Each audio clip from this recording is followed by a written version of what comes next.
Preparing to stream.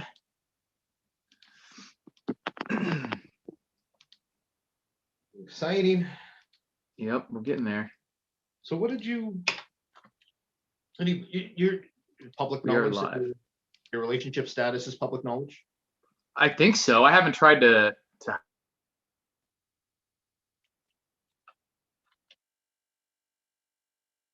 So. Sorry, you cut out there. You think so? Oh, I said, yeah. It's not. I haven't ever tried to. I've referenced it a couple times. Okay, good. I didn't want to talk about it.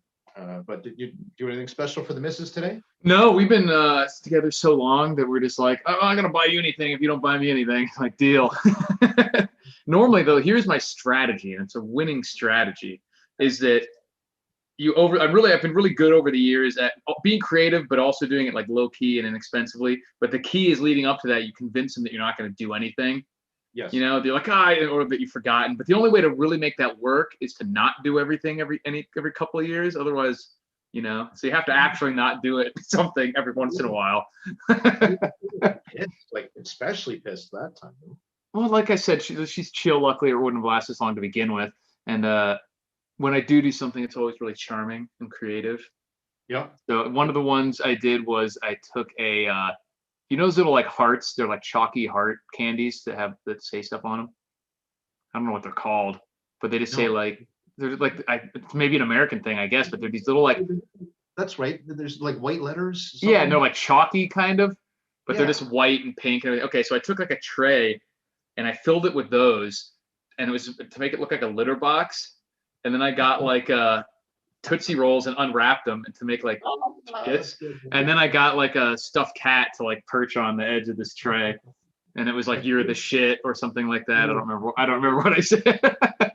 But it was genius and it cost like $8. Yeah. It's funny. I think little things like that they can appreciate.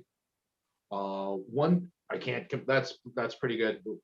I'll humbly compare. One year I stood in line at the Santa Claus. Santa was at the mall, right? I felt like such a pervert, like a jackass. All these kids are waiting to get their photos. It's you. You're like 40. Wolves and everybody like, what the hell is this guy doing? Like, what? Why is he in line to see Santa? Yeah. Right? So what I ended up doing was I got a photo, and I did sit on his lap, and I got it printed out to a keychain, and then I gave that to my girlfriend at the time. So it's a photo with me and Santa for her. Nice.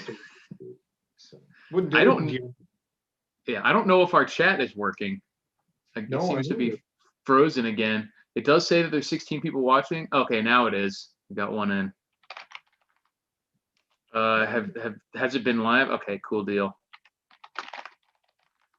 Has the stream been working at least? You guys got to see our great stories, or if it's just good evening one and all. So I don't know if they've got to see anything actually. That brings up an interesting topic, which is post SHTF Valentine's. Yeah, romance. You just bring them a fresh kill or something, I guess, and leave it on their doorstep like a cat. Well, maybe I wouldn't need a cat. I might need a cat. No, I'm saying like a cat. You know how cats like put dead birds on your doorstep and stuff as like to show you that they like you. Yeah, I give her a raccoon. Right. A squirrel. But I think a lot of it would be based on that. Perhaps a lot of resources and exchanges of gifts that are meaningful. Yeah, something meaningful and practical. Yeah. Yeah, in her head, Z to get you a bunch of seeds so you can, with the garden. And yeah, I think it would be very. Yeah, and if there was any candy or anything left, then it would be a premium, I guess. Yeah, I've got this is butterscotch. I got a lot of butterscotch, like little things set up in a Milo bag. Like Werther's Originals. Yeah, well, not quite. Well, I guess you could make some from the ingredients, but anyways. Good evening, everybody. Eric, thanks again for making this happen. Of course, always. And it's Valentine's Day. I'm single, so whatever. It's just another day for me. But if we can talk, if you'd like to talk about that sort of themed stuff, preparedness wise. Yeah, whatever we I'm open to viewer questions. I don't have too many topics right now off the top of my head. So any viewer questions are good to go. We're freestyling it tonight, and I think Freeform, yeah. Would like to participate, maybe I'll mention this a few times during the stream, is you can go live with us right now. Hop on, get the chance to meet that prepper you've always been checking out every Sunday night. There you go.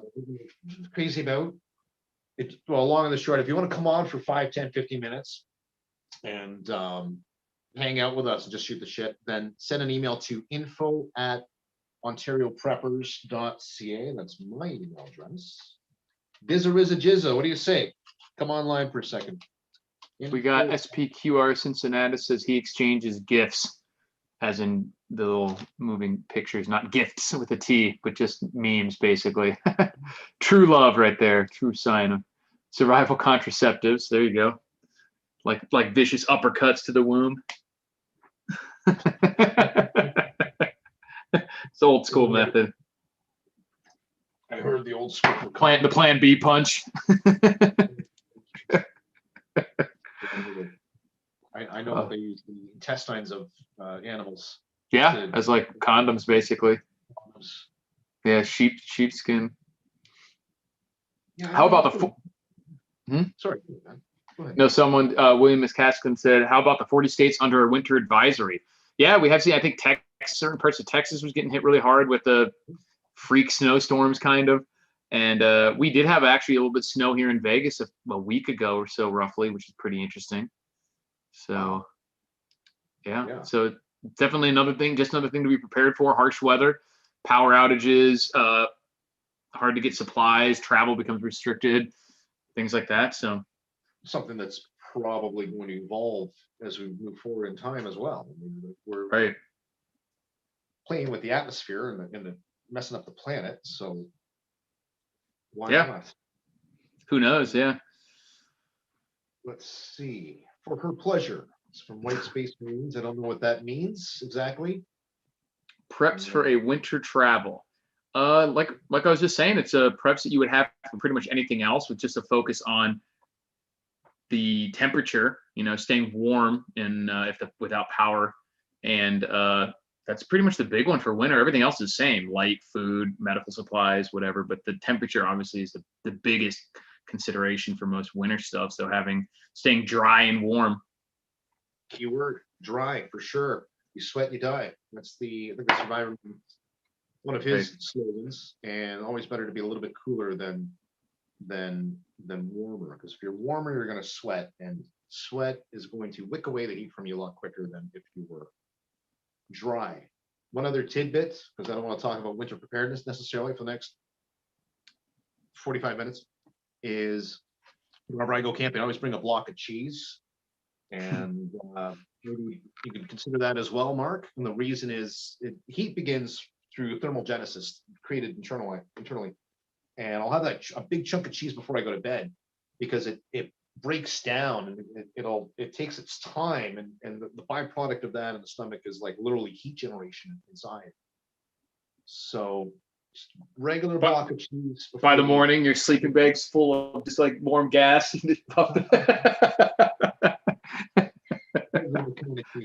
Yeah, exactly. Are the thicker Mylar emergency blankets worth it? I mean, I think there is a zone to where the really cheap ones are flimsy and fragile, and then to get a little bit, level up is better. But like the really thick tarp-like ones, I mean, that would be good for like a shelter or something. But I think if you're just talking about just the regular use of an emergency blanket, the mid-thickness ones are probably fine, in my opinion. Yeah, absolutely agree. The cheaper ones tend to, what I found surprising too, is the cheaper ones too, they're not even full length. They're short, yeah. Short. There's a company called SOL, which stands for Survive Outdoors Longer, and they make the best space blanket. One of their styles actually has grommets. And if you ever tie a tarp with it or set it up like a shelter, as Eric was suggesting, just don't do it too tight, because you will rip it. But as for fire here, heat being refracted backwards with that tarp, excellent system.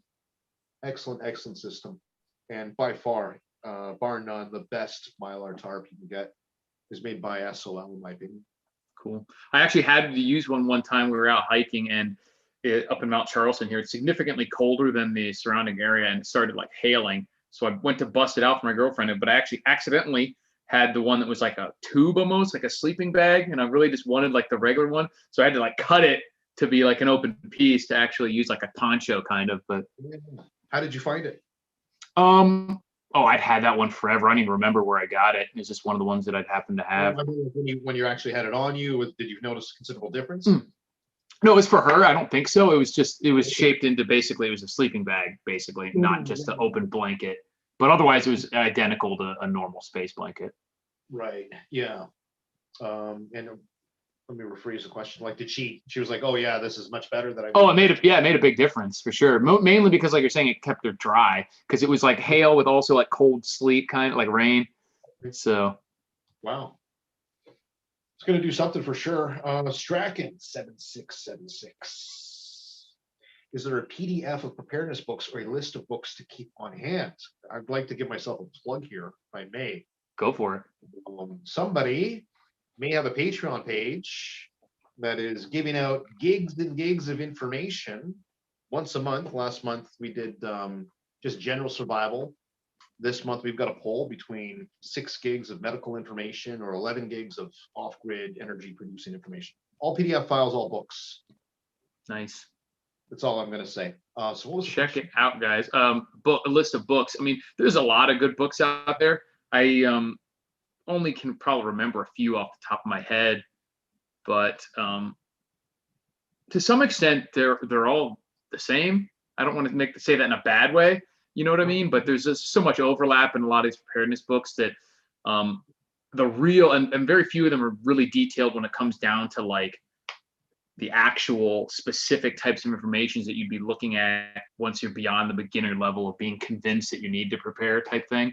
You know, and there's some that are more intellectual or deal with a certain situation, like Fairfowl channel has the one surviving the economic collapse, talking about his experience with the economic collapse in Argentina, which I think is unique because it's different. But just there's so many books out there that just cover preparedness in general. I think it's better to focus on the ones that cover one particular thing, like that, or a book on how to cure meat or home distilling. You know, those are the type of ones that have the really specific stuff in them that you're gonna, I think, use. Different from preparedness. It's an excellent segue because when we're talking about preparedness books, well, the one off the top of my head, survival book, more would be Lofty, Wiseman, the SAS survival guy. And that seems to be definitely a Bible of sorts. But yeah, I love that one. Preparedness situation, if it's Strachan or Strachan, and I talked about this not too long ago. I don't think, let's say we had an EMP or this viral outbreak was much more severe and it was a real SHTF situation.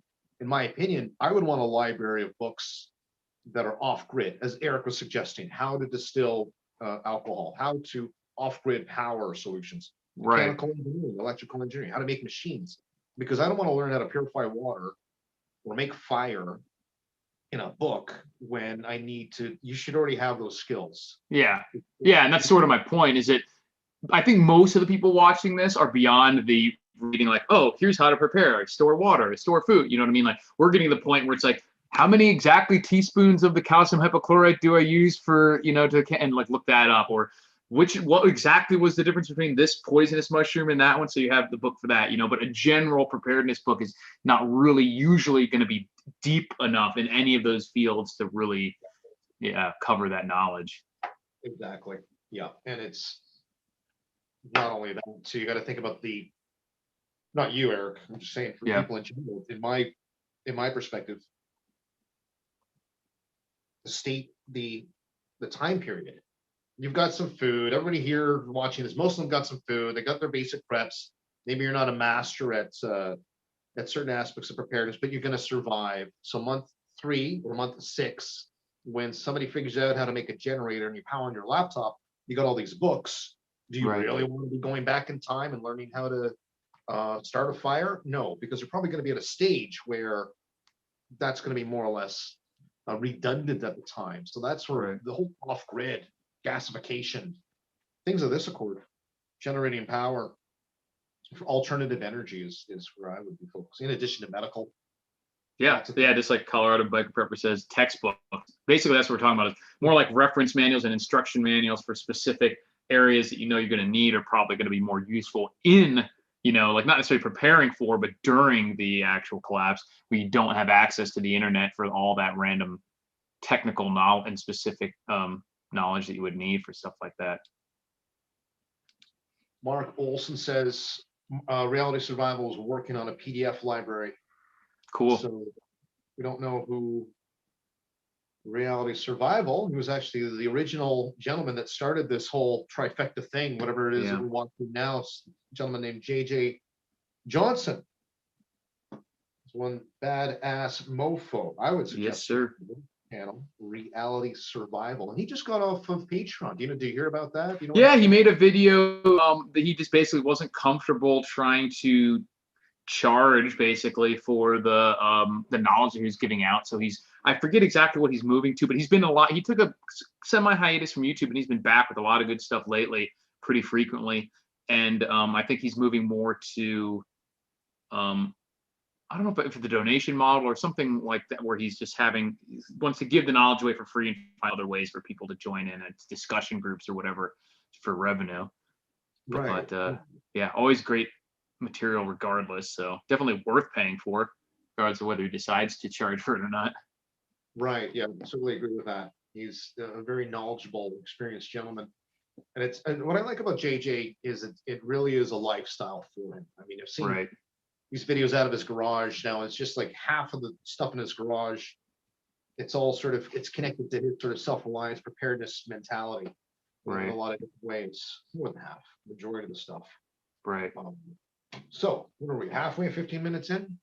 You guys want to get into the show? Colorado Biker may want to join us again. We're taking on guests for periods of time. Like we said, 10 minutes or 15-minute intervals? Yeah, we had another gentleman who last week was talking about cryptos and Bitcoins and wanted to talk briefly on that. If he's here tonight, you have him jump on. I thought we were going to have a guest tonight. I was mistaken, but it's not a big deal. Yeah. We a gentleman named EJ next week who was supposed to be 2 weeks ago, but got snowstormed, I think, right? Exactly. Yeah, the Army manuals are great. They have manuals for first aid, wilderness survival, small unit tactics. All that stuff is pretty useful. Yeah. Marksmanship, pretty much everything. And they're done in the kind of the format of training someone too, from beginner status, which is also useful for a lot of people. Your take on this, Eric? Yeah. Speaking about resources, things like this, post SHTF, I thought about maybe getting specific languages, and I'm not going to name a specific country, but let's just assume everybody's not friendly with North America, and there's a certain country where they speak a different language. What would you think about? There's potential for long periods of time on your hands. So what about downloading audio files that teach you how to speak quote unquote enemy language, so to speak? Or something I mean, that could definitely come in handy. One thing that I've mentioned before on the channel, I think I might have one up here. Let me see. Are these yep, I do. These cards that are international translators. So not just for any specific language, but it has like pictures written out. So you can just point to everything on here. Like it has all the flags on the back. It has phrases in certain language, and you have different things. Like here's a medical or temperature one. So you can point to like the leader or happy, sad. You can point to different levels of wind. You can point like, oh, here's a guy with a rocket launcher, or say like, I'm lost. I'm looking for my friends. A bunch of people are looking for me. You know what I mean? Like they got all sorts of cool stuff on here. You have different items. So you can point to like, oh, I need binoculars. I need propane. I need a sleeping bag.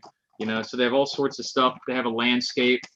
So you can point out different features that you're looking for, like a beach, a railroad, different types of accidents, or maybe there's armed people, dogs, you know, like there's just all sorts of stuff on here. Here's the first aid one. You can say, oh, I got bit by a scorpion, or you can describe to someone what's happened to you, even without speaking the language. So these are super cheap for the usefulness, I think, because it's also not specific to any particular language. So I will post a link to, after we're off here, to they're just on Amazon, I believe. This is called Quick Point International Translator for Personal Safety and Travel. I believe I had another one that was for more military type stuff. That one's specifically for overseas, like an Iraq translator. But yeah, that's what I was like. I'll post a link on that. So they're just a couple bucks, super useful. I think you could laminate something like this because this is just a little bit more fragile, but That's genius. That's absolutely genius. So forget my concept of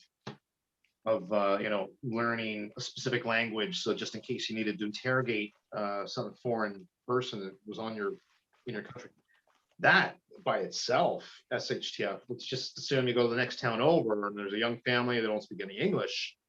Problem solved. Yeah, or you especially just here in the U.S. and I know some areas it's especially noticeable. There's a bunch of different languages, not just one. If you're in New York City or somewhere even outside that, there's multiple languages, dialects that you might come across. And certainly, if you have to leave, like if we're in some crazy situation, you have to leave to go to another country, and obviously it would be better and you'd be more resilient if you knew the language yourself. But that's difficult. Nevertheless, I mean, going from zero to learning one language, you're kind of gambling on if you've got the right language or not. Well, you wouldn't be. I would do 3 or 4 of the most likely languages of the enemy. It's completely unlikely in my opinion, but it would be cool if you had a year or 2 off due to an EMP and it was caused by a certain country. But your idea, I mean, everybody knows what a picture of a toilet is. If I were to put it out. If you point to that or point to a snake and then go, oh, and the holes in your arm, like, oh shit, okay. Instead of trying to describe it to them, you know what I mean? Unless you're from India and they just point to the street for the toilet. And, Right, yeah, the river and the toilet. They're like, what the hell is a toilet? I could say that I got brown skin. Got away with it. Here we have. I forgot. I got to give out my email real quick here. info@ontariopreppers.ca. Come join us. Colorado Biker will bring you back. Visit Jizzariza, which I'm still baffled by that name. And maybe you guys would like to share your 2 cents on what we discussed so far. Someone says, so is a skinny or fat girlfriend better in a survival situation? All right. Well, it's a good question. Depends on what you're into, I guess. I'll say that if they're a little thick, they might be able to go without food for longer. But if you have to help them over a wall or something, you better be working out. If you're in a rush, it's not going to be good. Right. It depends on the specifics. If you're trying to get away, not good. If you're sitting around at the camp for 6 months, then you want her to be overweight, so you don't have to feed her as much. But then they get all the loose skin or something afterwards. So I think just being in generally good shape is always going to be the best bet, jokes aside. Because, I mean, people have said that kind of seriously sometimes, that, being overweight, I'll be able to last longer, but that's usually not the case. You know what I mean? Like, technically speaking, if you took someone who's morbidly obese and someone who's not and just locked them in a room, sure, the morbidly obese person might last longer in that situation. But otherwise, you're going to be generally unhealthier. You're going to lose a lot of that weight really quickly. Because, I mean, like, Bug Out Dan's talked about, like, being fat adapted and how he can go for potentially days without eating and not be all tired and exhausted, even though he's not overweight at all. And you could take someone who potentially has more stored reserves and have them say, go hike for 5 days in a row without food. They're not going to be able to do it. That's what I mean? So it's much better, obviously, to just be in shape. Yeah, and he's ripped. I've seen Dan's his calf muscles, and because he's taught at my event and stuff like that. Yeah. I'll bring you out here for that, man. You're gonna have to fly. I'll pay for the flight, everything. No, don't worry about that. I'm definitely, I'm all about it. To teach a course or 2 during the weekend that preppers meet, and he's ripped. Dan, Bug Out Dan. And Destiny says half the world doesn't know what a toilet is. Destiny sent me a video. This is, of course, Evil Blonde 1, aka the Stalker. Sent me a video today in response to my Walking Dead video. Yeah. I give myself another plug here. I made a parody video. It's for fun. It's not maybe a little misogynistic. It's out of all the girls in The Walking Dead, which one is the hottest? And I broke it down. which one would you want to, like, this is a bug up partner? Which one would you be like, okay, just for sex? And which one was like, okay, this is like marriage material here. And Destiny sent me a video from the B-52s called Monster. And I'm like, what the fuck is this? And it's about a guy saying he's got a monster in his hand. And I don't know. I'm lost. I'll have to watch it. Watch it. But okay. No questions. Questions in all caps, and nobody wants to join us on the show. They just want to chat. We have SPQR Cincinnati says Pogs are going to be the currency of the future. You know what was interesting? Do you remember Pogs at all? Did they have that in Canada? Yeah. Like that fad where it was like these little cardboard discs, and you had like a game you were supposed to play with them. And you had the slammers and everything. You remember that? They were a big fad for a while, kind of like in the mid '90s, I guess. Okay. So it was a game, but it became something you collect, and you had all the it was interesting because that was the first like actually popular thing that I could afford as a kid because they were just cardboard discs. I was like, all right, I can do this one. That's funny. Yeah, I remember that. What was the question? Will Pogs be the currency of the future? I was thinking more about. You know what? I actually know SPQR Cincinnatus. You should make a cryptocurrency called Pogs. I bet it would take off, and you could make like actual Pogs with QR codes on them or something. Why not? Yeah, right. Pogs are going to be the next currency of the future. And anybody can make their own cryptocurrency. Apparently, there's over 5,000. I'm doing some. Yeah, they made Dogecoin in like 3 hours. Well, I think Elon has got something to do with that. Well, it's funny because Dogecoin was made purposely to be like a meme coin, like a joke, and they purposely designed it to where it could never really be worth that much by making it so that like something like 15,000 of them come into existence every day. So there's always going to be an increasing supply, so they can't possibly be worth that much money. But somehow they're still getting so many people are buying it now as like a fervor that it's still not worth a lot. They're worth, I don't know, 50, 40 cents or something, maybe. I don't know, 10 cents, something like that. But much, much more than it's normally worth. But so the guy who originally created the Dogecoin traded all his originally for a like a used Honda Civic or something like that, which is actually not a bad trade. But now all of Dogecoin is worth like the same amount as Dunkin' Donuts company or something like that. A lot. Yeah. Yeah. Elon had something to do with it. He had a couple of tweets talking about how it's going to be the currency of the future, the best virtual currency. I think he was joking, but you think it was a joke about Doge? Yeah. I mean, he's made a $1.5 billion investment in Bitcoin through Tesla. So he's definitely in on crypto, but for Dogecoin specifically, yeah, that was a joke. Has to be. Skyrocketed as a result of right. Yeah, he probably bought some before that, and then knowing it was going to moonshot when he mentions it.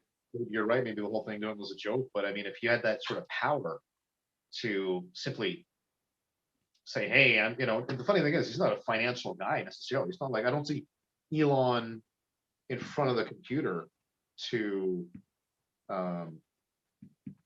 you know what I mean? He's not watching the stock market actively. Yeah. So if I was a Kardashian or somebody, Bieber or something like that, I would why not dump a bunch of money into a certain virtual currency and then say, well, this is it, kids, or whatever. Yeah, I'm sure they're trying to avoid any sort of like SEC violations or anything like that. You know what I mean? For pump and dump schemes. I don't, I've looked a lot more into what we were talking about a few weeks ago with respect to the GameStop and regulation. What the fuck? WTF? What's going on here? It's like they literally shut it down. These brokers were getting screwed, so they shut down apps associated with trading. Really shady, obviously, yeah. Really shady, and not just trading any stock or selling. Yeah, just those specifically, and not even stopping them from trading it, just from buying it. So they would let them sell, but not buy, which would naturally crash the price. Really shady. Extremely shady. The game is rigged, my friends. That's what I believe. Looks Oh like yeah. we are going to have a regular face. Colorado biker's going to be joining us in a minute. If you have any questions, super chat. Here we go. We got a super chat from SPQR. He says most people are, or more people, sorry, are attacked outside of their homes than inside their homes. Any suggestions on carjacking, car attack prevention? Now that's interesting because there was actually just a video. I don't know if you guys saw it from, I believe it was just outside San Francisco. It may have been somewhere else in California, maybe San Diego, but it was like a normal busy street, not in like the really shady part of town, but a street that like everyone uses. And there's just like a broad daylight carjacking, like just right in traffic. So this stuff definitely happens in the U.S. Obviously, having your car locked is a good prevention because they can't just rip open the door. I always like to make sure I have enough space in between the cars in front of me that if I need to, I can get out of there, even if I have to jump a curb or something like that. If you come right up behind the car next to you, you can't even turn without potentially being blocked by them. So I leave at least enough space to turn, and then you can gas it and drive up on the curb or whatever if you need to. Obviously, self-defense weapons like guns, pepper spray, tasers, whatever is helpful. If you really want to go crazy, you could go with having beefed up or armored vehicles or something along those lines. So there's all those normal self-defense type things you can do, but a lot of the carjackings involve them just like ripping the door open and dragging people out, or just holding you at gunpoint. So you want to be able to leave quickly, I think, and not have the door opened on you is two of the best solutions, because you don't necessarily. Go ahead. No, dude, it's all you. Go for it. I was just going to say the one thing. Well, it's always great to have a gun on you. You don't want to draw from the drop, as it's called, where if someone already has a gun pointed at you, trying to draw your weapon in that situation is extremely dangerous, because you have to go through an entire movement, pulling it out, aiming it, pull the trigger, before all they have to do is pull the trigger. So it's extremely unlikely for that to work out well for you. So simply like gassing it and jumping out of the way is much more likely to work than trying to draw on them if they're already pointing a gun at you. But it's definitely better to have a gun because you potentially could see it happening ahead of time. Maybe it happens to the car in front of you or something like that. But yeah, so those are some suggestions. If anyone else has any, you can post them in the comments. I think you nailed it personally. The only couple things I would add would be to always back into your parking spots. Yeah. Just you can get out quicker. And I always carry like a shitty blanket, something. Think your grandfather's sort of blanket that you get from there. Something that looks very boring and old. That way, if you've got anything in the back seats, you cover up with that. Oh, smart. SHTF situation. And we've had these sorts of questions in the past, and we sort of came to the conclusion that it was like, if you're in that situation, then there are a lot of things that you failed as a prepper to lead you up to that. Now, granted, there are exceptions, but if there was a bug out, if we had an EMP, and you're getting carjacked now, 3 days later, then something's wrong with your preps or your process or your locations or your security. Right. Because you should be a part of that 10% that's gone. Or at least hold up. Yeah. Now, with that said, I've always got a couple of martial artists at my events every year. One of them was specifically to do a gun removal from a perpetrator. And there's a lot of psychology that's played into that. So I would suggest maybe looking up a course or two online with respect to how to do something like that. Definitely something you want to practice. You don't want to try it for the first time live with a gun pointed at you. Yeah. I remember a lot of it was you never make eye contact, submit, change your tone, like, yeah, that's no problem. And take your wallet, the keys, and just sort of inch towards them, and then make your move with conviction and confidence. But one of the ones that I've sort of come up with that I hadn't had opportunity to use in real life, luckily, is that if the situation seemed like it might be worthwhile that you could pull it off, like they're close enough to you or whatever, if someone pulled a gun on you and was like, give me your wallet, be like, bro, are you crazy? There's a cop right there. And then when they like turn around, then you have the opportunity to either run or fucking drill them or pull your own weapon, because at least they're turning around. It's going to take them at least, let's say, 1 full second to turn around, realize there's no cop, turn back around, realize what happened. So if you simultaneously like step off and draw from there, or use that opportunity to grab them or stab them or whatever, it'll work a hell of a lot better than doing it with them just like staring at you. And I think that's very likely to, especially if you're a good actor with it, If you're just like, what are you doing? There's cops right there. Then they would just be like, oh, fuck. You know what I mean? And they would at least look if you did it believably. You know what I mean? That's genius, man. That's a really, really good point. You could probably do it a double take because they'll turn back and be like, I didn't see a cop. Like, yeah, like, what are you talking about? And then they're like, dude, the guy right on the corner. And then they're just like, so yeah, so that's yeah. And then also something I hadn't considered before earlier is that just going to and from your car, not necessarily just being in your car, but that happens a lot too. They wait for you to when you're about to get in your car. You've got your keys out, maybe you've already unlocked it. You know what I mean? So then they can jump on you at that point. So that is the time you really need to pay special attention, situational awareness. If you see something shady, maybe go back in the building, walk past your car and keep going, something like that. And also if you're being followed in your car, never drive. People tend to like go home because that's where they're going anyway, but you don't necessarily want to go home or to your job if you notice that someone's following you, because then now they know where you live or work. So since it was a super chat, I'm gonna add one tidbit. This was kind of a dark prepper mindset thing I've had mulling over for some time. I was thinking it was more for checkpoints, and what you could do if you know anything about cars is you could rig a solenoid, basically a yes, no, or a valve to open and close electronically to we'll just say a 1/4-inch tube that leans up and goes right to your window and sprays outwards towards anybody that's standing there. The radiator fluid. And if your car's up to temperature and you were to push a button, or I would go as far as to do it with your feet, so to give the illusion that, hey, I steam them. You would do some very serious damage to an individual. So you could say, yes, no problem. Yeah, just do me a favor. Just don't point the gun at my face. That's it. I'm getting out of the car. You can activate the solenoid. And because it's high pressure, I mean, extreme high pressure and extreme melting, it'll melt your face. Yeah. Like RoboCop, like that. Yeah, right. You know, Destiny actually has a comment here that says she has a video of her getting carjacked on her YouTube site. Holy crap. I'll have to check that out. It's pretty wild. This whole thing is about with her. She's just trying to get hits here to her channel. That's what maybe it worked. I'll have to check that out too. Destiny, why don't you come online? So that's easy enough, which is pretty cool. Yes. Well, that's so it can't be stolen. It gets in there, right? I have what's known as a millennial anti-theft device, which is a manual transmission. It's supposed to stop people from driving it. Because there's not that many people that actually know how to drive a stick these days. So much better.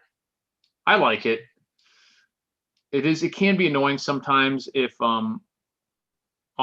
heavy traffic or if you have to stop on hills and things like that. And I don't think it's necessary. I've been over this in one of my videos before, talking about manual transmission versus automatic, like a bug out vehicle. And there are some advantages to both. I think for me, the having to use both hands while driving frequently is enough of a disadvantage to opt towards the manual for most situations. Like if you're having to shoot or crazy situations like that, like the types of advantages that you get from the manual transmission are not nearly that important in my mind. Like you could push start it if you need to. It's lighter and typically uses more or less gas, things like that. But having to use it, if you had an injured arm or you need to shoot while you're driving or just any of those other situations, I'd rather have automatic, I think.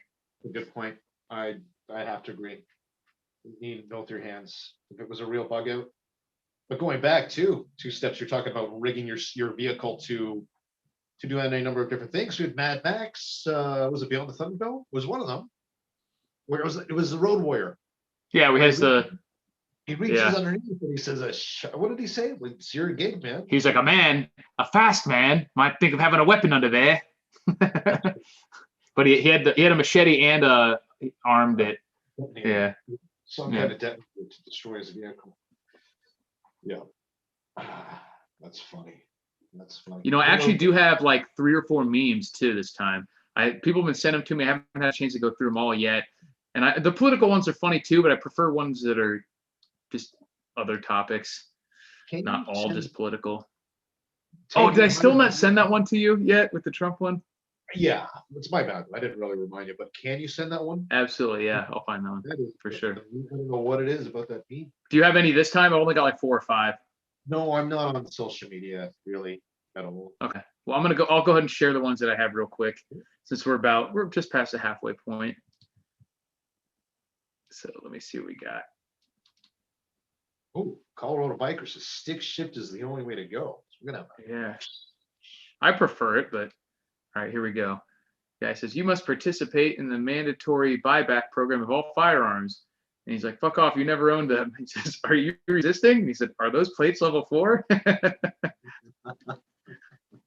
Of course, I support following any law.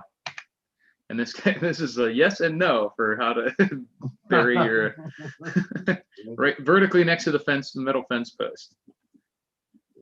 This is a bro. Conspiracy theories have rotten your brain as he's getting the anal COVID swab. And then he's got what looks like the They Live glasses on and the mullet. And he said, wow, that's crazy.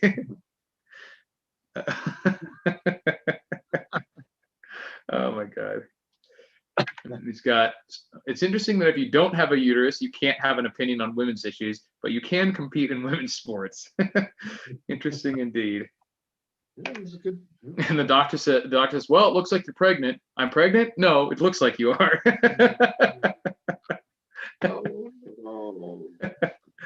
Oh. And he says, let's play pretend. I'll pretend your mask works and you pretend I'm wearing one. And that's it. That's all I got. Well, do people still email them to Yeah, you? I've been getting a lot. One dude in particular has been sending a decent chunk of them, which is awesome. But a lot of them are political, and I was like, I don't want them all to be political stuff. So, especially because it's just annoying, having to remember all the crap that's going on in the world. But yeah, I do appreciate the meme dumps anyway, even if I don't use them all. There's a girl that sent me a bunch. I didn't email her for a couple weeks. And I emailed her, but it was bad. It wasn't like, hey, how you doing? Let's hang out. I was like, hey, I got a question, and you know a lot about this topic, and that's why I'm reaching out to you. And she hasn't responded. Terry. Uh-oh. So she's angry at me, maybe. I don't know. I agree with SPQR. It says there should be an annual printed book of the best memes. We can't risk losing them on hard drives. Yeah, someone should take it upon themselves, the mantle of like meme almanac. What was the Benjamin Franklin's almanac? Poor Richard or something like that. We should make somebody like that. The new era is Poor Richard, but he has an almanac of yearly memes instead of that are kept for posterity in a printed format for future generations. I think you should do it. We can definitely put up on the server, like Prepper Trifecta. We have a place. Well, the point was having them for in case of societal collapse, and EMP, you have record of the spiciest of memes. He says I have so many memes in my archives that I'm almost ashamed. Almost. Well, Richard Almanac. Yeah, I remember the name. But so some name for instead of Poor Richard, somebody who would be a meme almanac farmer. Good evening, South Florida DCL. DCL. Colorado Biker. I think I sent the email. Oh, cool. I feel like there's something that's been going on in the news lately that I meant to cover, but I have no idea what it is. So if you guys know of any current events, we've covered the crazy winter weather, how that impacts preparedness. We've covered carjackings and road security and things you can do of that nature. So anything else you guys, yeah, a meme lord archivist, exactly. An archival cleric of some kind for memes. It's very important. Very important. Can't just be lost. Mark says his wife got a second vaccine shot. Where do you? I know Morgan. I was trying to get her last minute to come on tonight, and she's like, Yeah. I don't know. Do it. And I'm kind of impartial publicly with my opinion on whether or not to get it, because it's like people are going to hate you if you make one decision either way. I'm going to put you on the spot here, or you don't have to answer. But let's. So I have answered before on here. I originally started out basically of the opinion that it was unnecessary, so I wasn't going to bother. Now, because of the way they're acting about it and everything, they would have to fucking kill me before getting that thing anywhere near me. I'm at that point. Yeah, like I am not at all interested in it. I have no reason to trust it, many reasons not to trust it. I have not that much reason to think I am at risk of serious, injury or harm from the disease itself. So why would I mess around with something that was rushed into existence that you can't even sue the company? There's been multiple reports of weird reactions and things like that. And they're trying to just make it, just the fact they're trying to make it mandatory is enough for me to be like, no, fuck you. But yeah, I have the Snake Plissken policy from Escape from LA, where he's like, which one of you gets to die trying to stick me? That's where I'm at right now. Yeah. Snake Plissken. But it's an interesting thing to consider, because if we go on what appears to be the current trajectory, they could easily start making it like mandatory for travel or certain venues, you know what I mean? To where you can't go see a concert, you can't use an airplane without getting a thing. So, and that was my rebuttal of sorts to Morgan. Not that we really had a debate, but she's just like, who's going to make me? Right. Who's going to force me to have this injection? And in a lot of ways, she's right. It's not like they're going to hold you down. No, and they don't need to. I think their plan is to not bother making it like federally mandatory. They'll just lean on everybody and use social pressure until it's, 90% of places and people want you to have it or need you to have it. So it's hard to have a job. It's hard to travel. And then they don't really care if 10% weirdos aren't getting it out there. They'll eventually be forced to, like, maybe if you get arrested, you have to have it to go to jail. You know what I mean? And things like, you can't be put in the population, you know what I mean? So they'll do all this other stuff like that. So it's definitely worth thinking about how you would deal with getting through society if you weren't actually wanting to get vaccine. Maybe ways to make people think you were. Yes. Things like that. Exactly what I was thinking. In full circle to what we talked about the past, which is a whole market of fake. That'll definitely be a business. And George Orwell, 2020. Mm-hmm. Says business idea for 2021: make fake COVID shot documentation.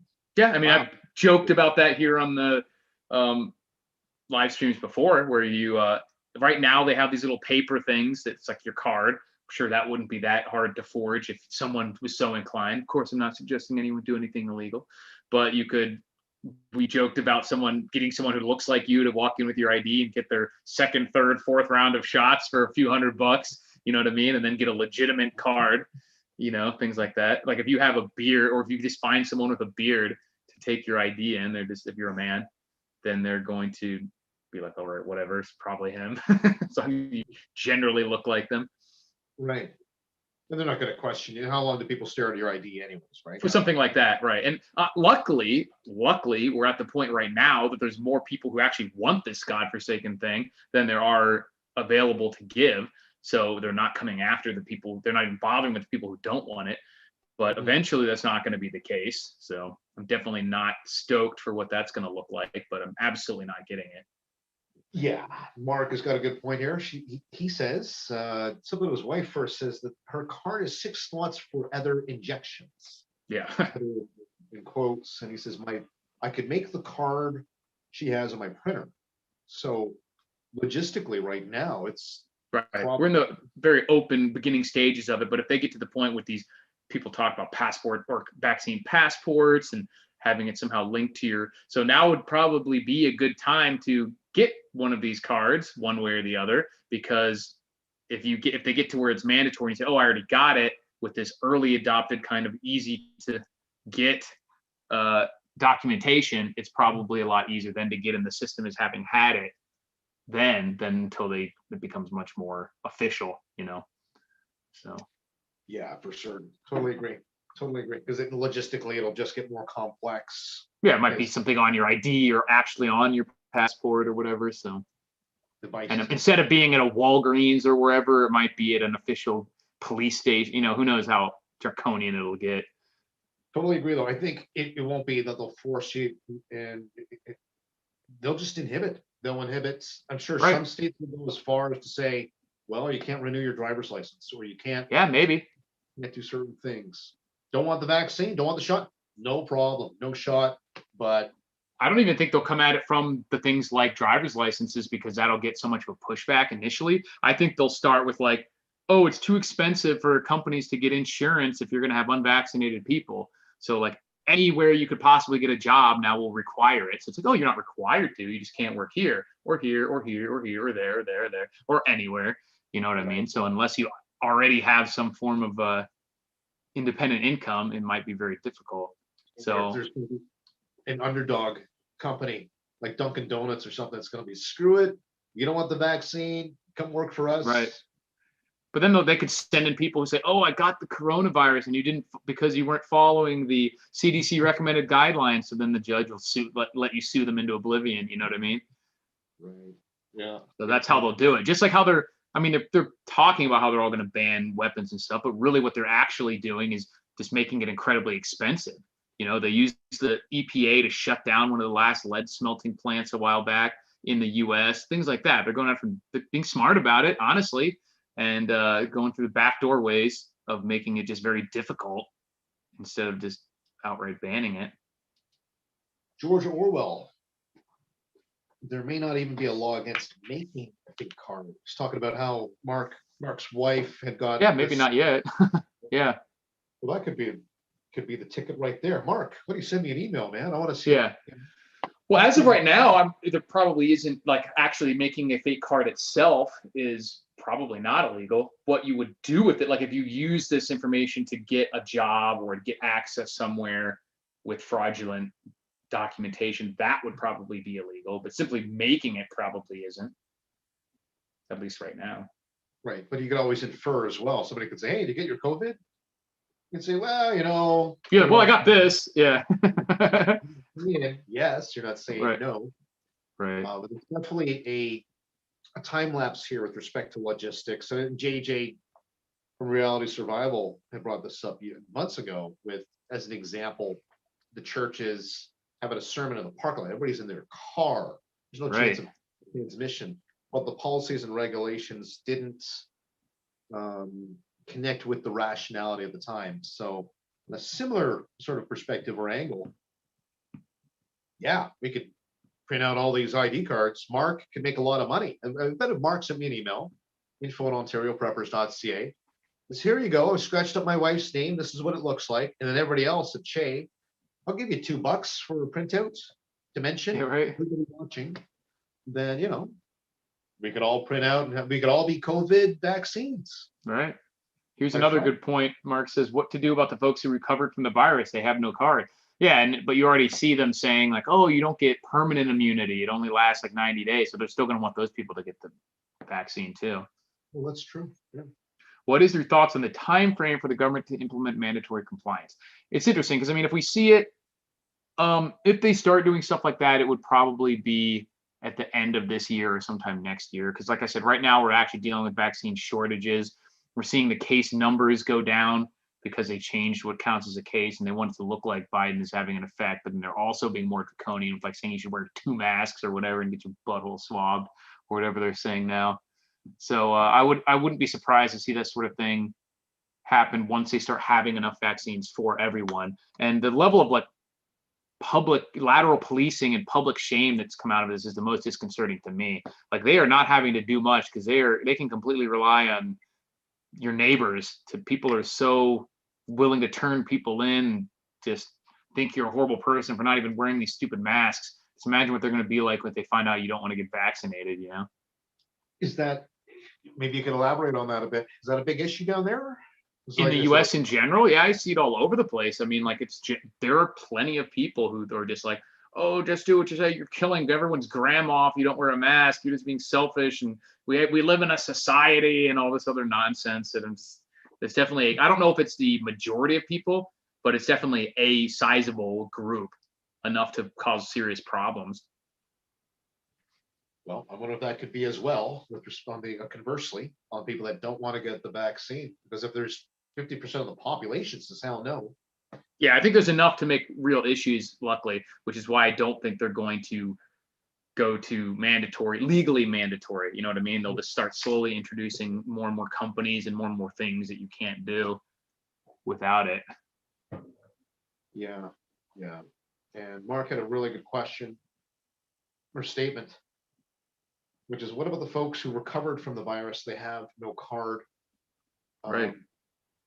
No idea what you do with them specifically. Yeah. It's an interesting period of time that we live in. Yeah. That's for sure.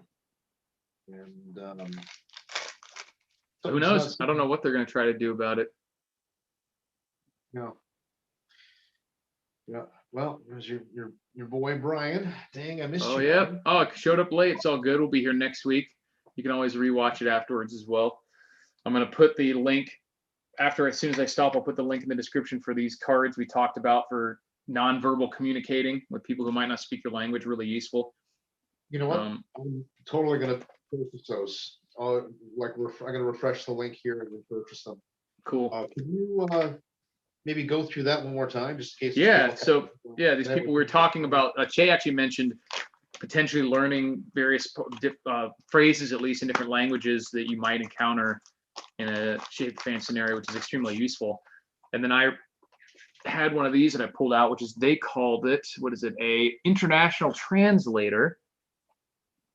And it has all sorts of stuff physically drawn on here so that you can just point to use to communicate. So they have all sorts of flags. If you're trying to reference a certain country, they have pictures of tools and equipment. They have different types of transactions listed on here, like shows a guy handing the other guy money. So you can say, I'm trying to buy something. You can point to that, point to different foods and fruit, water, things like that. They have a landscape on the back. So if you need to point to terrain features, different weapons and tools, all sorts of stuff like that. Have clothing. So if you need to say, oh, I need a coat, here's the medical one. You can point to like the pain scale, where point to something on your body. You need to go to the post office. They have a few phrases in different languages and all sorts of stuff. So extremely useful. Constellations, things like that. So definitely for I think they're like 10 or 12 bucks. But I would look into maybe laminating it for a bug out bag. Negligible weight, obviously. So really cool thing. I'll put the link for if they're on Amazon as soon as I get off this. So if you guys refresh and check it, it'll be there. But really cool thing to have. And I think could come in handy a lot. I learned something tonight, that's for sure. And the only thing I saw comparable to that was a T-shirt with a similar idea, but a whole bunch of icons that were sort of no category really. But what you're showing me there is a genius prep. That's your bug out bag, no doubt about that. But also in celebrating George Orwell 2020's original thoughts, I'll give you a business idea, George. How about we make like an X-rated version of that for a business model? You got like a picture of a hooker and some different types of drugs. Yeah, right. Yeah, you could add your own page. It's like cocaine, crack pipe, weed, dice and stuff. Like, where am I gonna go gamble? Yeah, here's a good point. Someone says, is there a way to claim religious objection to the vaccine? Probably. I mean, like I said, I doubt they're gonna make it a legal requirement. So they'll say, you're not required to get it. What do you know? So, and the company will say, like, okay, because companies are allowed to make certain rules for employment there if it's related to safety. Like, you couldn't say, I have a religious objection to wearing a hard hat and then work in certain jobs. You know what I mean? It's just the way it is. So that's what they're going to do with this as well, I think. Not the case with right now in Canada, as far as I know, we'll say Ontario anyways, there's a religious exemption. However, it's pretty clear that the government is motivated for you to get it. It's not the COVID vaccine, but any vaccine in general. Largely because they say, okay, you don't want to get the vaccine, no problem. Show up to this information session and you're required to. So theoretically, you could jump through the hoops. It's like, I know it's kind of a dark topic, but we'll just say with an abortion, there's some states that say, yes, it's okay to have an abortion, but there's mandated law for you to sit down and speak with the doctor about, well, it's almost like a pro-life message to say, this and this and this and this, sort of emotionally appease the person doing the change. Yeah, and I know in the US they have, like, as of right now, as far as I know, you can still get out of some of the other vaccines for school and things like that with religious exemptions. But I know they've also cracked down on that a lot in recent years. It's a lot more difficult. And some school districts or schools, you can't. Like, they'll say somehow you not having the vaccine endangers other people who do have it, which that's another conversation. Like that's what's baffling to me is, let's say everyone out there who wanted the vaccine got it. Like they had enough vaccines that anyone could get it if they wanted it. Everyone who wants it got it, and it works like they advertise. What is the consequence of me not getting the vaccine? You know what I mean? The only people that I theoretically could harm are the other people who didn't want the vaccine. Doesn't make any sense. Ooh, it makes perfect sense, because then you're basically, the government should take the standpoint of, look, let's just say this is their position. We want to save you. We want to save you. Oh, you don't want to get saved. It's your choice. Then right, it would be their mentality. So who would care about that 10%, because it's their own. They're only risking themselves, right? Because they act like, oh, but then everyone's grandma, and I'm like, well, the grandmas can go get the vaccine if they want. You know what I mean? Isn't that supposed to be the whole idea? Is that the at-risk people can get the vaccine? And now, honestly, I will say this too: there are certain people that I would recommend do get the vaccine. Simply, if they're in extremely high risk because of some existing condition, then I would take the chances with the vaccine versus the virus. You know, but that's not most people, and it's certainly not me. Yeah, it's a touchy subject. I released a video on it not too long ago. I put a poll out, a couple of polls actually, and the majority of people, specifically from America, preppers, they just said, hell no, we're never going to get it. And some of the comments were interesting. And Yeah. you have to really respect people's choices on this. I think the best thing for people to do is decide what's right for them. And if it's research that they've done and they said, well, this is good or it's bad, it's such a sensitive topic though, because it's such a personal thing. We're talking about shoving a needle into us. And I'll leave it with this, which is my last point on this. My buddy Brian summed it up nicely. He says, I'm pro-vaccine, but I'm not pro-rushed vaccine. Exactly. Sort of yeah. Sort of I mean, that's the, and I've mentioned this before in some videos and whatnot, is that saying vaccine is barely more specific than saying medicine. So to be pro-vaccine or anti-vaccine doesn't really make sense. Like there's certain vaccines out there that have been used for decades. They work. It makes sense. But that doesn't mean that any new thing that falls in the category of vaccine should automatically be accepted or is automatically safe. You know, that's ridiculous. And this idea that if you have any questioning of any part of the process, including people's motivations or financial incentives or anything like that, that you might as well be a witch doctor who's like cracking eggs into a pot with chicken heads or something to cure people. And you know what I mean? It's just ridiculous. Chicken feet. Whatever. Yeah, I'm sorry. My witch doctoring is I haven't been keeping up with my continued education certs on my witch doctoring. Colorado Biker Prepper says, let me know if you want me to come on. Honestly, at this point, I think we ran out of time. Sorry. Dude, I Colorado Biker, I sent you a link at 9:30 or, like half an hour ago. Oh, I think he was waiting for me to save, I guess. But yeah, either way, it was, we'll get you on later. We'll have more of these for sure. We'll do another one in a few weeks, just me and Eric shooting shit. And we'll have an open house. We're gonna have an open house. I think you're right, Eric. We'll schedule one. Yeah. I screwed up. I thought EJ was on tonight. That's why there's no guest. It's totally my fault. EJ Snyder's coming next week. You're gonna want to check that out. The guy is a true survivalist based on my research at this point. He's been on Naked and Afraid.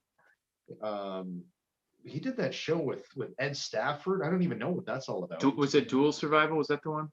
Well, yeah, it was on Dual Survival. I mean, yeah, it's going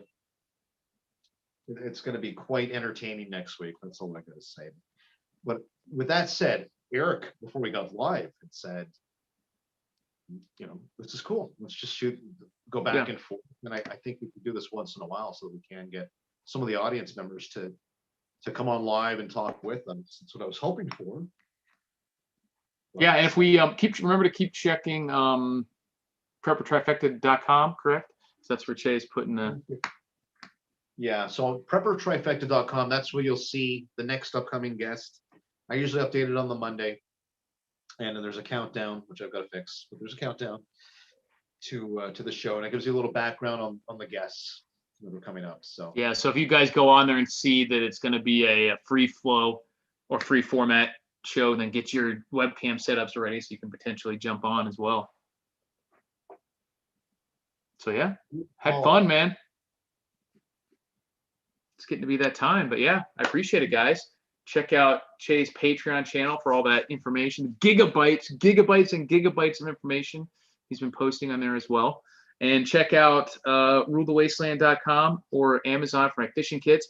They have I'm in the process, my supplier of the fishing line spools. I had to get custom made small spools to fit in these. They actually kind of ghosted me for the time being, so I'm rushing to get other people to replace that. So I have about 80 of them, I think, on Amazon. So if you want one of these, pick that up now in case it takes me a while to replace that supplier. So who knows how long that could take. So if you want one of those, pick them up now because I may be out of stock soon. But other than that, maybe an affiliate link as well to that sure, yeah, I'll put that and the one for the international translator cards, which are pretty cool. Some literally right now, literally after, well, as soon as you put the link up. Yeah, I'll put it up within 5 minutes of it, but that's pretty cool crap. Because I know we're going to talk for a few minutes afterwards, but after that, then yeah. So appreciate it, guys. Thanks again for tuning in. You should be here next week with EJ Snyder, so you don't want to miss that. And stay safe out there, guys. We'll talk to you later. Cool. Good night, everybody.